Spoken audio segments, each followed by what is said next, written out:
दोस्तों, जाने अनजाने में हम कुछ ऐसी गलतियां कर देते हैं जिसका पछतावा हमें बाद में होता है।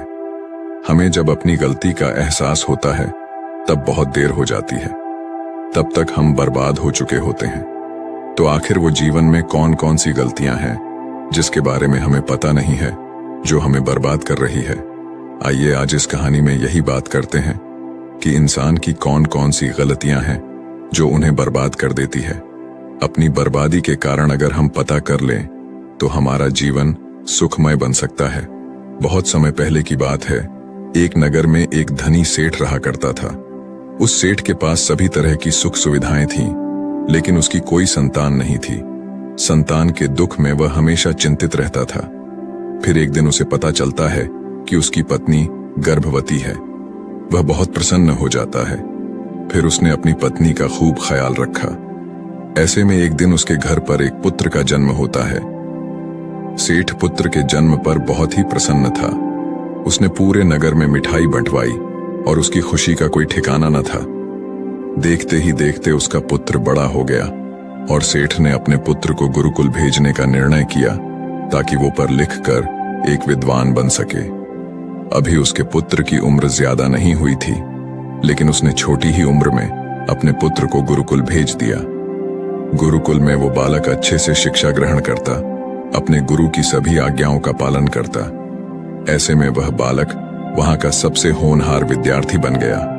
गुरुकुल में उस बालक ने सारे वेद, पुराण और शास्त्रों का अध्ययन किया और बहुत बड़ा विद्वान बन गया।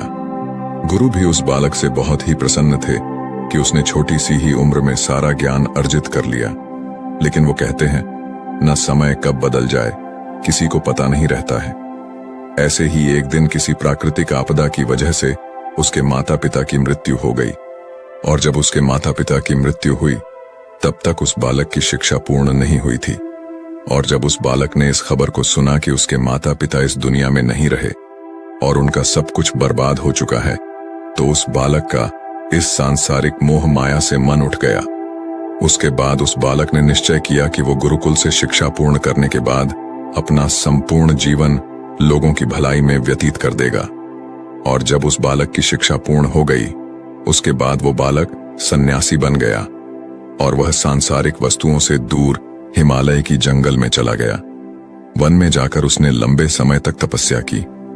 तपस्या पूर्ण करने के बाद उस सन्यासी ने लोगों को शिक्षा देना प्रारंभ कर दिया। समय के साथ साथ उस सन्यासी की चर्चा चारों तरफ होने लगी और दूर दूर से लोग उसके पास शिक्षा ग्रहण करने आने लगे। और बहुत से लोग उसके पास अपनी समस्याओं का समाधान खोजने के लिए भी आने लगे। सन्यासी सभी लोगों की समस्याएं बड़ी आसानी से सुलझा देता, जिस वजह से वो पूरे राज्य में मशहूर हो गया था। लेकिन जिस नगर में वो रहता था, उस नगर का राजा एक क्रूर व्यक्ति था। जब राजा को उस सन्यासी के बारे में पता चला तो उस राजा ने उससे मिलने का निश्चय किया। अगली सुबह राजा अपने महल से निकलकर उस सन्यासी से मिलने के लिए निकल गया और फिर सन्यासी के कुटिया के बाहर पहुंच गया। वहां पहुंचकर जब राजा ने उस सन्यासी को देखा, तब राजा उस सन्यासी को देखता ही रह गया। उसके चेहरे पर एक अलग ही तेज था। जब वो उस सन्यासी के पास पहुंचा, तब राजा को अपार शांति का अनुभव हुआ। उस राजा ने सन्यासी को प्रणाम किया और उनके पास ही बैठ गया और उनसे वार्तालाप करने लगा। वो राजा पहली ही मुलाकात में उस सन्यासी के व्यक्तित्व से इतना प्रभावित हुआ कि उसने उसी समय से अच्छाई की राह पर चलने की ठान ली और मन ही मन सोचने लगा कि इतनी छोटी सी मुलाकात में यह सन्यासी मुझे इतना बदल सकता है, तो अगर यह हमेशा मेरे साथ ही रहने लगे तो मेरी तो जिंदगी ही बदल जाएगी। और यही सोचकर राजा सन्यासी से महल चलने का आग्रह करने लगा। राजा का आग्रह सुनकर सन्यासी मना नहीं कर पाया और वह राजमहल चलने को तैयार हो गए। फिर राजा सन्यासी को लेकर राजमहल की ओर चल दिया। राजमहल पहुंचने पर राजा ने सन्यासी का खूब आदर सत्कार किया और उसके बाद राजा ने सन्यासी को एक सही कमरे में भोजन करवाया। भोजन के बाद सन्यासी ने राजा को धन्यवाद कहा और राजा से जाने की अनुमति मांगी। यह सुनकर राजा ने कहा कि आप हमारे बगीचे में जब तक चाहे रह सकते हैं। आपको यहाँ पर किसी भी प्रकार की असुविधा नहीं होगी और आप यहाँ रहेंगे तो हमारे प्रजा को भी अच्छा लगेगा और हमें भी अच्छा लगेगा। यह सुनकर सन्यासी ने राजा का प्रस्ताव स्वीकार कर लिया। उसके बाद राजा ने सेवकों से कहा कि सन्यासी महाराज के लिए बगीचे में रहने का, खाने का, वस्त्र इत्यादि का प्रबंध किया जाए। राजा की आज्ञा के अनुसार सेवकों ने एक सुंदर कुटिया का निर्माण कर दिया। उसके बाद वह सन्यासी उसी कुटिया में रहने लगे। सन्यासी को उस कुटिया में रहते रहते कई साल बीत गए और इस दौरान राजा ने उनकी खूब सेवा की। एक बार एक आवश्यक काम की वजह से राजा और रानी को किसी दूसरे राज्य में जाना पड़ा, इसलिए उन्होंने एक सेवादार को सन्यासी की सेवा में नियुक्त कर दिया। पर वो सेवादार राजा के जाने के बाद बीमार पड़ गया और अपने घर चला गया और कभी लौटकर वापस नहीं आया।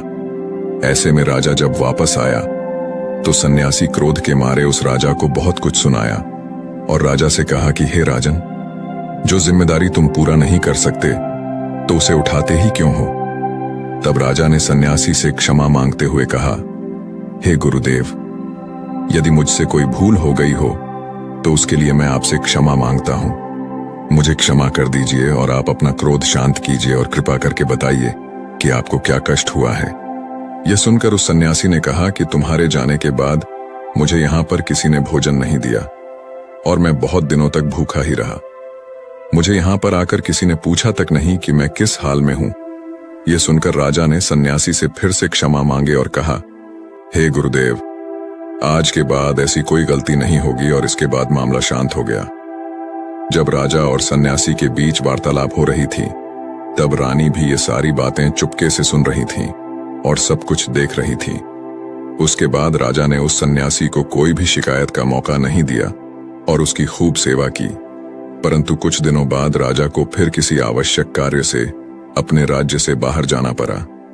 लेकिन इस बार राजा ने राज्य से बाहर जाने से पहले अपने रानी को कहा कि जब तक मैं नहीं आऊं तब तक आप स्वयं सन्यासी की देखभाल करोगी। यह सुनकर रानी ने कहा कि जी महाराज, आप निश्चिंत होकर जाइए, मैं सन्यासी महाराज की अच्छे से सेवा करूंगी।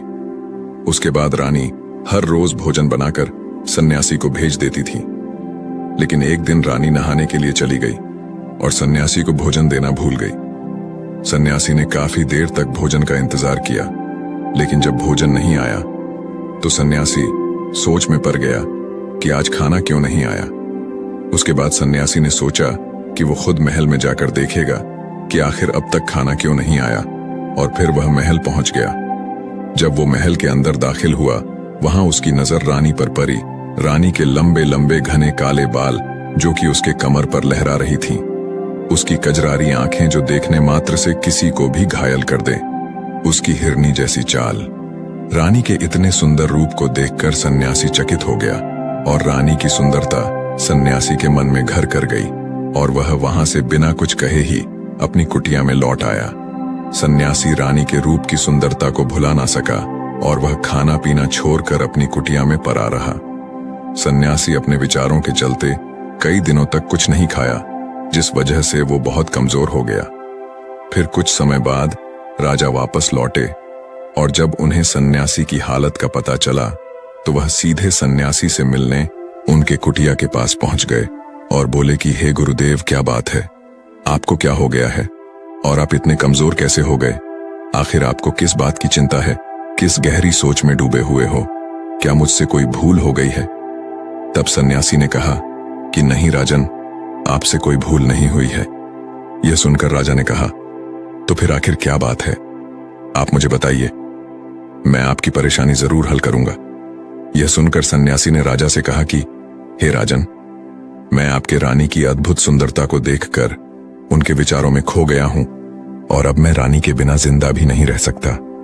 यह बातें सुनकर राजा हैरान रह गया और कुछ देर सोचने के बाद राजा ने उस सन्यासी से कहा, मैं आपको रानी दे दूंगा। यह बात सुनते ही सन्यासी बहुत प्रसन्न हो गया। फिर राजा सन्यासी को लेकर महल चले गए और जब राजा सन्यासी को लेकर महल पहुंचे, उस दिन रानी ने सबसे सुंदर वस्त्र पहनी हुई थी। फिर राजा रानी के पास पहुंचे और रानी से कहा कि आपको इस सन्यासी की मदद करनी चाहिए। यह बहुत कमजोर पड़ गए हैं और मैं नहीं चाहता कि किसी ज्ञानी पुरुष की हत्या का कलंक मेरे सर पर लगे। उसके बाद राजा ने रानी से पूछा कि क्या आप इस कलंक को अपने सिर लेना चाहेंगे? राजा की यह बात सुनकर रानी ने राजा से पूछा कि आखिर इस सन्यासी के दुख का कारण क्या है। तब राजा ने रानी से कहा कि सन्यासी आपके अद्भुत सुंदरता के दीवाने हो गए हैं। राजा की यह बात सुनकर रानी ने कहा, राजन आप चिंता न करें, अब आप सब कुछ मेरे ऊपर छोड़ दीजिए। मुझे पता है कि मुझे अब क्या करना है।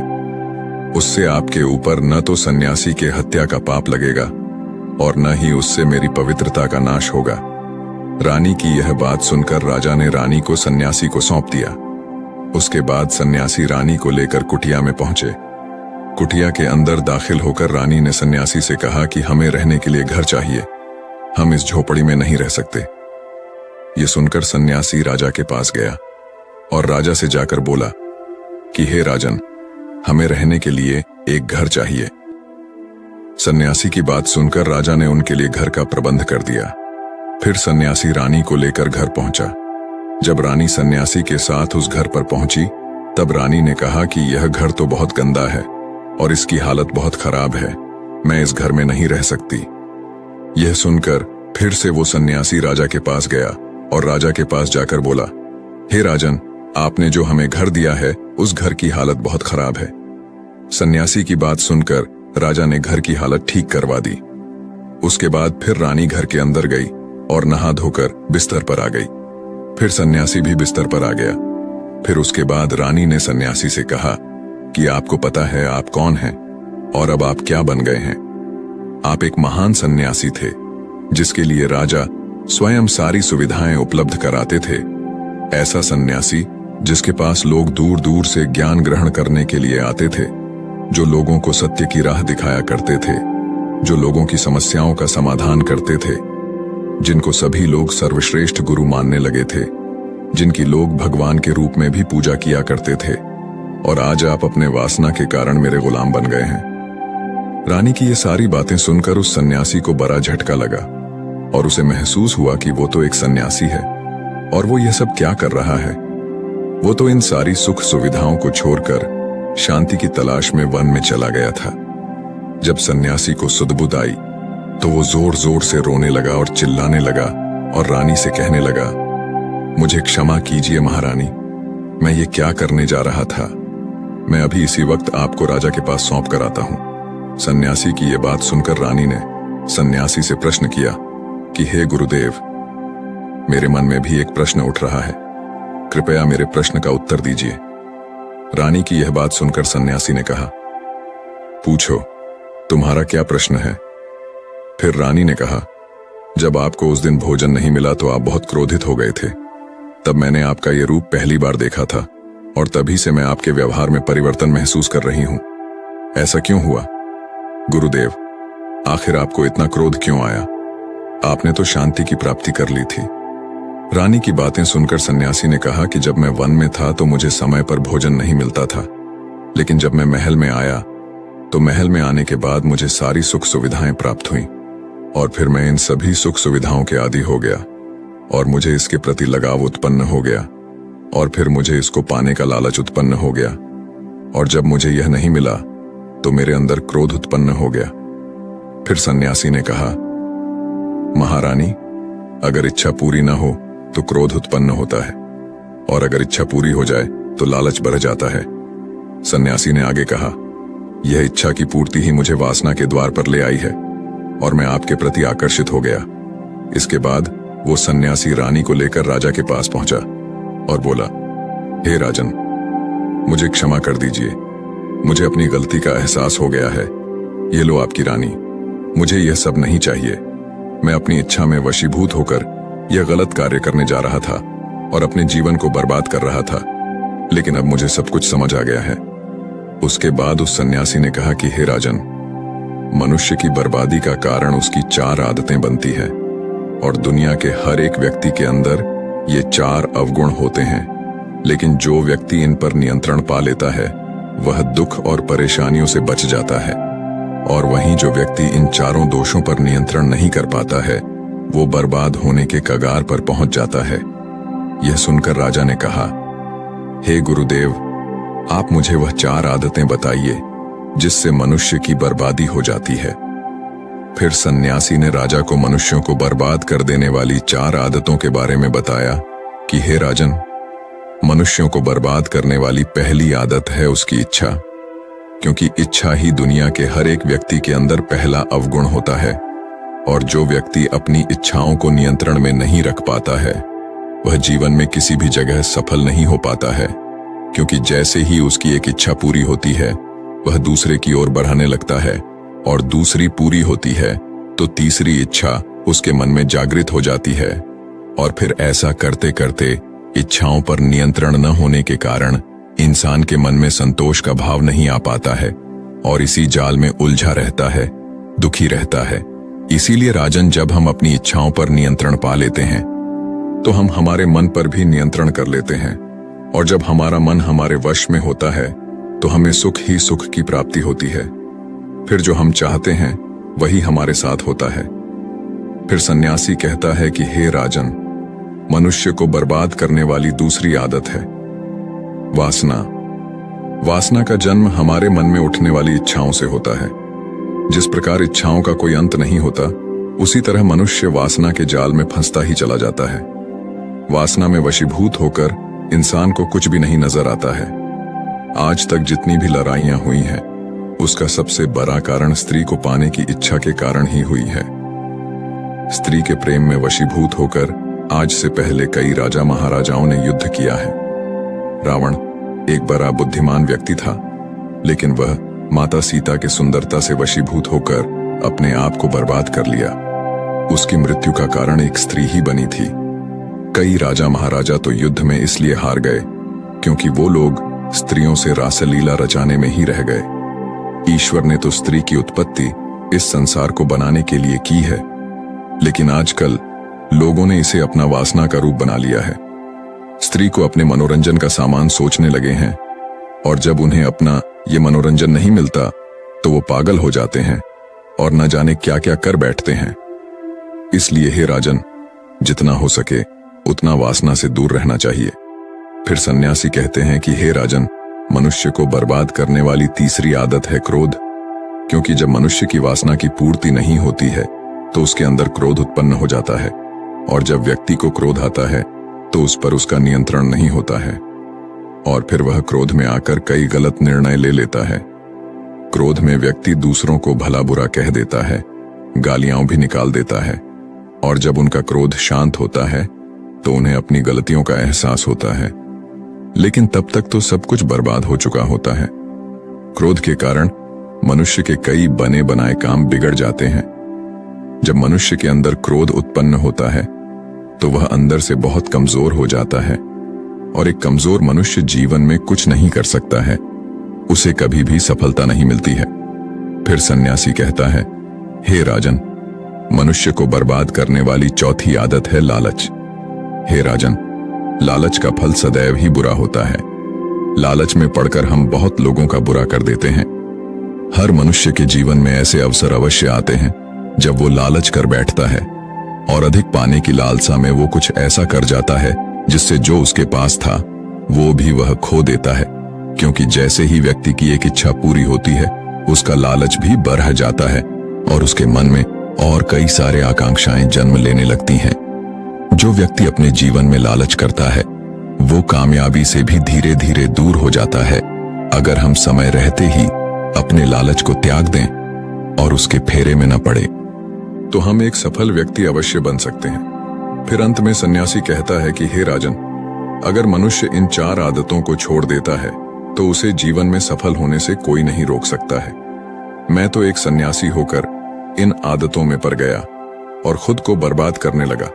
तो सोचिए, एक साधारण मनुष्य के साथ क्या हो सकता है। इसलिए हे राजन, इन 4 आदतों से मनुष्य को हमेशा दूर रहना चाहिए। तो दोस्तों, उम्मीद है इस वीडियो से आपको काफी कुछ सीखने को मिला होगा, और अगर कुछ सीखने को मिला हो तो हमारे इस वीडियो को लाइक, शेयर और साथ ही कमेंट में नमो बुद्धाय जरूर लिखिएगा। धन्यवाद।